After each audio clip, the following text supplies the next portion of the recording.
together, they built a life they loved. We've got to build a life we love too, right? Welcome to this course on creating a real world classroom, right wherever you are. And where are you from? There's a hodgepodge of people really interested in the things you're interested in. Right now, our world is in such a state, we're not sure what's going on or what we're doing. And I've had so many friends just say, I just need some ideas on how to make my class better. All of a sudden, I'm teaching, help me figure out what to do. Um, there's so many unknowns, but what we do know is we've got to build a life we love and one that we're going to look back on 2020 and know that we had this incredible, unforgettable experience and we all grew and learned. And so, the reason I created this course is to help support people like you who are looking to teach differently. So, wherever you're from, welcome. You are welcome here. And just know that we're all in this together. I believe that some of our friends in this course are actually parents in my new kindergarten classroom in the fall, too. So just know we all want the very best, whether your kids are in school, public, private, homeschool, it doesn't matter. We just want to do what's best for our kids. One of the beliefs I have is that by sharing my beliefs about how kids learn, you will have a better understanding of what you'll encounter in this course. And so I'm just going to drop a few of those here so you can see where I'm coming from. I believe that all children have a voice in their classroom. When kids have the chance to talk about things that matter to them, there's more ownership. They buy in more to the engagements that we do. And if I can wrap my read alouds or some of their class conversations or whatever they're writing their stories about, then really the children are much more interested. Um, they believe that the class really can't function well without them in it. I once had a kindergartner whose parents was come off and they were on their way to Disney World, and he just said, absolutely, we have to turn around and go back. My kindergarten is meeting right now and they need me there, because he knew that our class was not complete without him in it. And so, therefore, learning was going to stop for all of us just because they were going on a trip. So, once the parents got through and we all talked to him on the phone and said, we're going to miss you and love you, we'll somehow survive. But how gratifying to know that really you matter so much that our academic world revolves around you, right?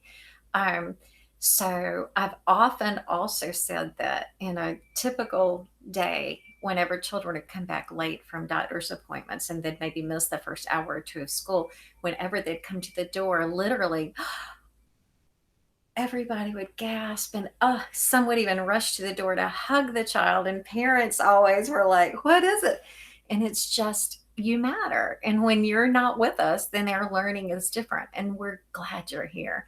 And so I believe all kids should feel that way all the time. Our classroom is full of open, warm children who love each other, who know each other's interest because we pass Old Bear every day and they can share about their missing tooth or their new bunk bed or what they're going to do next or what they're going to write next. And we all know each other so well, but we know each other as learners too. And we can learn so much from each other. So there's 23 students and teachers in every room, 22 kids plus me, or if I'm lucky enough to have an assistant every other year in kindergarten, that'll be 24 teachers and learners in each room, because we all learn from each other.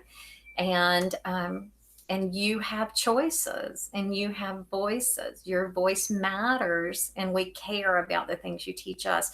And the stuff you teach us makes a difference in our lives. Perseverance is really important.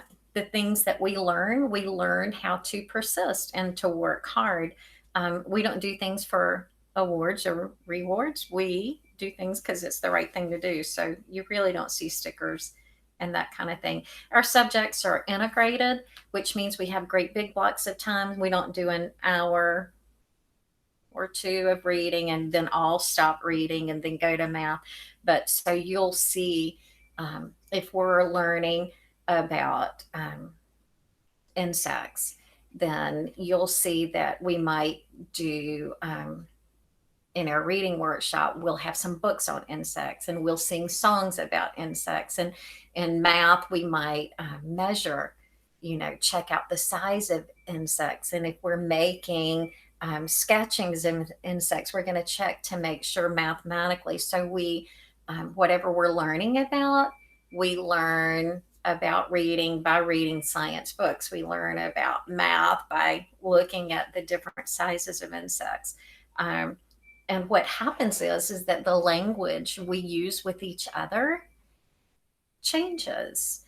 And typically we notice that within the first couple of weeks of school, the parents will say, they're coming home talking about all kinds of things. Well, number one, we talk lots and we read informational books, not all at one time, but just in pieces.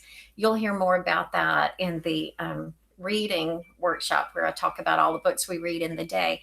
But kids' language changes when they learn words of entomologists and how insects work and start using those words like antenna and I notice this and what do you think about that? I appreciate this. That's the kind of language they're used to hearing in school. And so they start adopting the words that we use as their own words. And it really is a beautiful thing. Kids working together.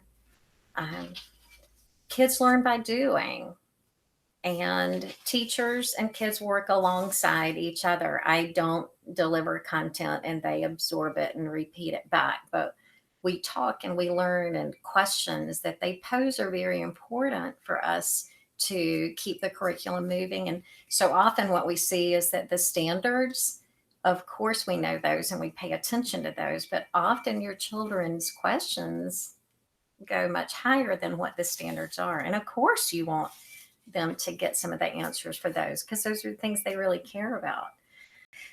What I want you to do is think back to your kindergarten or first grade and think about, do you remember a particular friend or a certain day or books you read or loved, or do you find yourself scratching your head? Now I want you to think ahead. You just thought back about 20 or 30 or 40 years. Think ahead 20 or 30. In 10 years, these kids who are kindergartners, they're going to be almost driving. And in 20 years, these kids might start becoming parents. And so much will have changed by then. 2020 will be long gone. Wonder what's going to be left. Wonder what we're going to look back and go, that was the year that.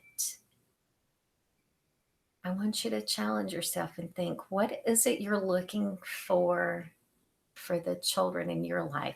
What unforgettable, completely different year, what amazing thing do you want to come out of 2020 in your real world classroom?